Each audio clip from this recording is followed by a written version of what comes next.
Hello friends, welcome back to my channel Pallavi's kitchen and vlogs.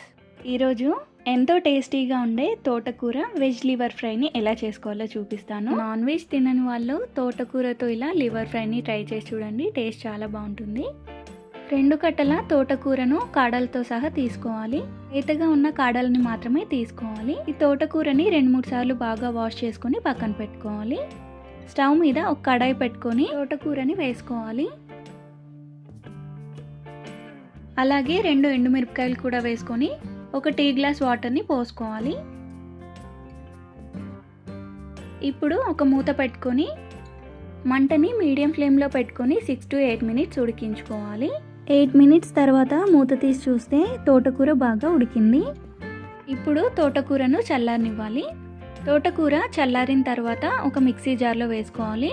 Water ఏమీ లేకుండా చూసుకొని మెత్తని పేస్ట్లా మిక్సీ పట్టుకోవాలి. మిక్సీ పట్టుకున్న తర్వాత ఒక మిక్సింగ్ బౌల్లో వేసుకొని 1/2 కప్పు శనగపిండిని వేసుకోవాలి.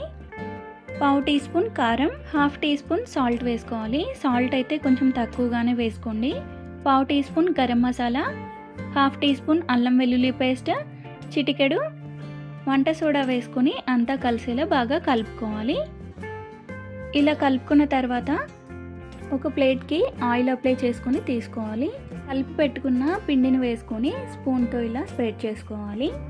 పిండి మొత్తం ప్లేట్లోకి వేసుకున్న తర్వాత స్పూన్తో ఈవెన్గా స్ప్రెడ్ చేసుకోవాలి. ఇలా స్ప్రెడ్ చేసుకోవడం వల్ల కట్ చేసుకున్నప్పుడు పీసెస్ అన్నీ కూడా ఈక్వల్గా ఉంటాయి. పిండిని స్టీమ్ చేసుకోవడం కోసం ఒక కడాయిలో కొన్ని వాటర్ పోసుకొని ఒక స్టాండ్ని పెట్టుకొని పిండి ప్లేట్ను కూడా పెట్టుకోవాలి. పైనుండి ఒక మూత పెట్టుకొని ఉడికించుకోవాలి. మంటని మీడియం ఫ్లేమ్లో పెట్టుకొని 10 to 15 మినిట్స్ ఉడికించుకోవాలి. పిండి ఉడికిందా లేదా ఒక ఫోర్క్ తీసుకొని చెక్ చేసుకుంటే పిండి ఏమీ అంటుకోకపోతే పర్ఫెక్ట్గా ఉడికింది. పిండి చల్లారిన తర్వాత పీసెస్లా కట్ చేసుకోవాలి. ఇలా కట్ చేసుకున్న తర్వాత నైఫ్తో మెల్లిగా ఇలా పైకంటే వచ్చేస్తాయి. ప్లేట్కి ఆయిల్ అప్లై చేశాను కాబట్టి చాలా ఈజీగా వస్తాయి. ఒక పీస్ని తీసుకొని చూపిస్తున్నాను చూడండి ఎంత బాగా వచ్చాయో. ఇలా అన్నీ తీసుకొని పెట్టుకోవాలి. ఇప్పుడు స్టవ్ మీద ఒక కడాయిలో డీప్ ఫ్రైకి సరిపడా ఆయిల్ పెట్టుకొని ఆయిల్ హీట్ అయిన తర్వాత ఈ లివర్ పీసెస్ అన్నీ కూడా వేసుకొని మంటని సిమ్ టు మీడియం ఫ్లేమ్లో పెట్టుకొని ఫ్రై చేసుకోవాలి. హై ఫ్లేమ్లో కానీ ఫ్రై చేస్తే పైన ఫ్రై అయిపోయి లోపల పిండి ఉంటుంది.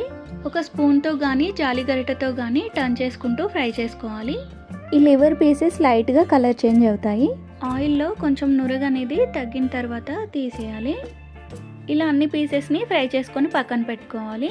అదే కడాయిలో ఆయిల్ అంతా తీసేసి 2 టేబుల్ స్పూన్స్ ఆయిల్ వేసుకోవాలి. ఇందులో 1/2 టీ స్పూన్ ఆవాలు, 1/2 టీ స్పూన్ జీలకర్ర వేసుకొని అవి కొంచెం ఫ్రై అయిన తర్వాత ఒక మీడియం సైజ్ ఆనియన్ని చిన్నగా కట్ చేసుకొని వేసుకోవాలి. అలాగే 2 పచ్చిమిర్చి కూడా వేసుకొని కొంచెం ఫ్రై అయిన తర్వాత 1/2 టీ స్పూన్ అల్లం వెల్లుల్లి పేస్ట్, కొంచెం కరివేపాకు వేసుకొని పోపును బాగా ఫ్రై చేసుకోవాలి. పోపు ఫ్రై అయిన తర్వాత 1/2 టీ స్పూన్ పసుపు వేసుకొని మిక్స్ చేసుకోవాలి. అలాగే 2 కట్ చేసుకున్న టమాటాలను వేసుకొని అంతా కలిసేలా బాగా కలుపుకోవాలి. ఇప్పుడు ఒక మూత పెట్టుకొని ఉడికించుకోవాలి. 5 మినిట్స్ తర్వాత మూత తీసి చూస్తే టమాటాలు ఉడికాయి. ఇందులో 1/2 టీ స్పూన్ కారం, 1/2 teaspoon salt, 1/2 teaspoon ధనియాల పొడి, 1/2 టీ స్పూన్ ఆమ్చూర్ పౌడర్ వేసుకోవాలి. ఆ వీడియో క్లిప్ ఇక్కడ మిస్ అయింది. మసాలాలన్నీ కలుపుకున్న తర్వాత 1/2 కప్పు వాటర్ పోసుకోవాలి. ఒకసారి కలుపుకొని ఫ్రై చేసుకున్న లివర్ పీసెస్ని వేసుకొని అంతా కలిసేలా బాగా కలుపుకోవాలి. ఇప్పుడు ఒక మూత పెట్టుకొని ఉడికించుకోవాలి. 5 నిమిషాల తర్వాత మూత తీసి చూడండి, కర్రీ చక్కగా ఉడికింది. ఇలా 5 మినిట్స్ ఉడికించుకోవడం వల్ల లివర్ పీసెస్ టేస్ట్ బాగుంటాయి. చివరగా కొంచెం కొత్తిమీర వేసుకొని అంతా కలిసేలా బాగా మిక్స్ చేసుకొని స్టవ్ ఆఫ్ చేసుకోవాలి. అంతే, ఎంతో టేస్టీగా ఉండే తోటకూర లివర్ ఫ్రై రెడీ అయింది.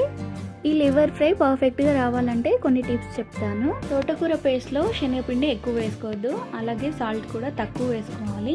లివర్ పీసెస్ని ఫ్రై చేసుకునేటప్పుడు మంటని మీడియం ఫ్లేమ్లో పెట్టుకొని ఫ్రై చేసుకోవాలి.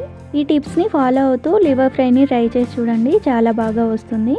ఈ వీడియో మీకు నచ్చినట్లయితే ఒక లైక్ చేసి కామెంట్ చేసి మరిన్ని వీడియోల కోసం సబ్స్క్రైబ్ చేసుకోండి. Thank you for watching.